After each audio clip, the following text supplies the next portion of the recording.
Hey guys, it's Dakota again, back with another video. Whew, boy, I just watched Critical Role Campaign 4, Episode 4, and let me tell you, it was a doozy. Spoilers ahead for anyone who hasn't watched it yet. If you don't want to be spoiled, click off the video immediately and go watch it. And then 5 hours later, then you can come back and watch this video. But man, it was a whopper. Picking up where episode 3 left off, man, the death of Sir Julian Divinos' father was wild. And then the confrontation with Primaris Tachonis, Occtis' father, and his older brother. And then, shocking, and again, here comes the spoiler alert, uh, Occtis Tachonis dies. The first player character death. Um, Caveat to that being, he doesn't really stay that way. It's kind of interesting, I think. And it makes sense. He's from a family of necromancers. And then, of course, the Stone of Night song being lodged into his chest. His heart was removed. The Stone of Night song was placed into his chest as like a, I don't know. It was just placed there. And it was apparently part of the Taconis family master plan, but in typical Critical Role fashion, our main player characters were able to mess it up. I feel confident that they have put a definite kink in Primaris Taconis' master plan. But wow, so the houses of Royce and Davinos have fallen. Only two survivors, one for each house, Sir Julian Divinos and Lady Aranessa Royce, the only survivors. It was wild. I mean, it was a 5 hour long episode, but I've got to tell you, I was on the edge of my seat the entire time, and that's not hyperbole. That I was literally.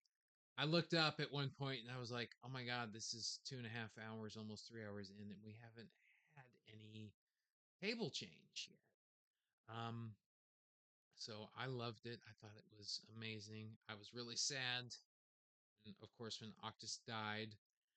But then, of course, he didn't stay that way. But we will have to just pay close attention, and we will also have to see what's going to go on with Bria Iyengar's character, who a druid of the old path, but she at the same time kind of essentially like blasphemed because she told Octis to not go, to not go, even though he was supposed to. She told him not to.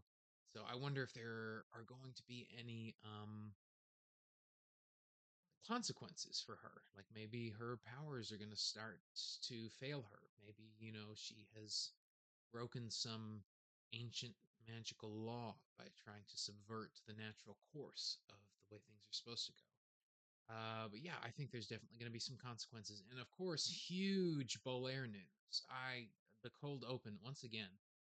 They really have mastered the cold open. I'm loving it. Um,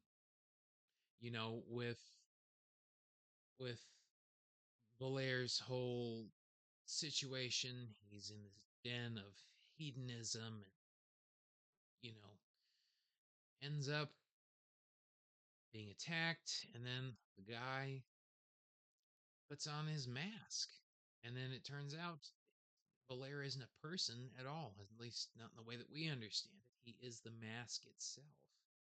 He was the weapon that was created to kill the god of the halflings. It was just such a big episode for us lore enthusiasts. It was wild, but in all of the best ways. And definitely it could have gone better. Octus could have not died, and and not have gone down that path at all.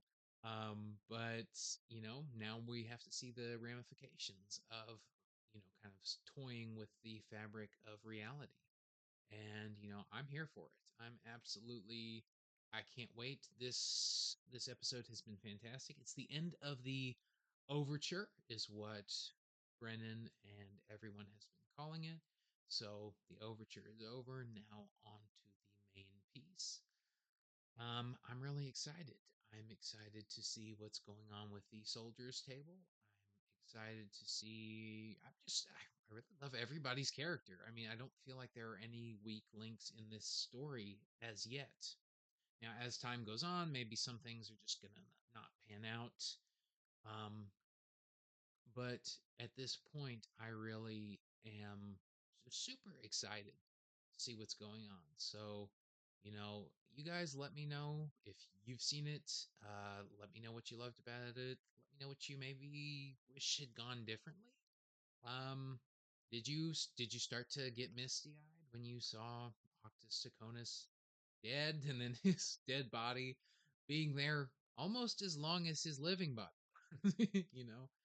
And yeah, so let me know about that. And if you like this video, leave a like, leave a comment, let me know what you think about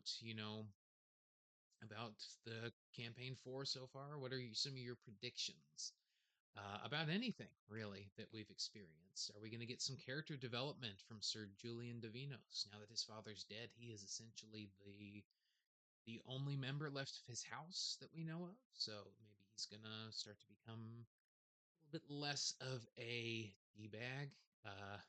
You'll excuse my French. Lady Aranessa, turns out, was kind of an OP character the whole time, which I was really surprised to see. This because I was expecting, like a very stereotypical kind of Disney princess sort of lady, and I don't mean like modern Disney princesses. I mean like old school kind of Disney, where she was more of a damsel in distress, but she really just subverts that. It's like, no, she's kicking butt. She's fighting ghouls. She's got spells out the wazoo. She is definitely not going to take this sitting down. And I love it. I absolutely love it. I think it's so cool. I think it's so cool that she is going to be hopefully a more active kind of participant. Because I'm really excited to see like her history with the Ozzy Fang. Um, and I want to, kind of just see where everything goes, where everybody ends up. I mean, the soldiers' table has already been sorted. And then I think there was a joke about, oh, the seekers are the seekers because they're seeking a way to survive. Because it looked really hairy for a minute in the first, say, the first 2 hours of the most recent episode. It was really scary. Like, I think at one point, Sir Julian Davinos was down to 1 hit point. Abray's character was down to 1 hit point. Ashley's character was just tanking everything, just tanking everything, because they were the creatures that they were fighting, the shades and the ghouls. They were dealing out necrotic damage to her, but she was resistant to it because she's an immortal elf warrior, you know. So she was just kind of tanking it. It was wild. Like I was really kind of worried that there was going to be a TPK for that specific group. It's like, well, Octis is dead. Next is going to be Tysa. Then it's going to be Sir Julian, and then probably Lady Aranessa, and then Ashley's character, Valus, is probably going to be the last one standing, unless she decides to try to stay and fight, in which case she would probably die. Because, holy crap, Primaris Taconis dropped a necromancy spell literally from another world, wild stuff. I thought it was so cool. And of course Brennan was in top form describing everything. Matt as Sir Julian, like seeing his father's death and then the reaction to it. It was just so good. Because this is a character for the past 3 episodes we have just regarded as like, oh, this guy's just a drunken hedonist. He's a bed hopper. He's a scoundrel. He's responsible in his own way for Thiazi Fang's death. And we learned a lot more about Thiazi Fang too, like this posthumous. Is that right? I think it's posthumous. Uh, Characterization, because it's like, well, we knew he was kind of a thief and we knew he was kind of a rogue type, and he was a war hero, and obviously Hal loved him, and obviously he was beloved by several people. His core group But finding out his history with Bolaire, if we can believe Bolaire, unfortunately, unfortunately, Liam rolled a natural one on that insight check. Uh, so if we take Bolaire at face value, then Thiazi Fang was blackmailing him and treating him like he was an unperson, which technically he is an unperson, but at the same time, based off of his conversations with Hal, I would say that he really is, for the most part, a very human character, human than some of the other people. Certainly more human than the Halovars are acting at this particular moment. Like he's definitely a very complicated character. I knew he was going to be a complicated character. I've never seen a warlock character that wasn't a complicated character, but I I had no idea that it was going to be the mask wears the person rather than the person wearing the mask. That was not something that was I was guessing. I was thinking that he had some kind of a magical scar under the mask, and that's what the mask was like protecting. Like he had been burned by dragon fire, or he was injured in the war, maybe, or something had happened. But the reveal that it's like, no, that's not him. He's the mask, and then that body was just the last schmuck that put it on. Uh, but yeah, that was quite the reveal. I thought that that was so cool, such a cool character. Um, and everything is just really starting to kick off. I'm really excited. But let me know what you guys thought about it. Let me know what you're looking forward to, what you're excited about.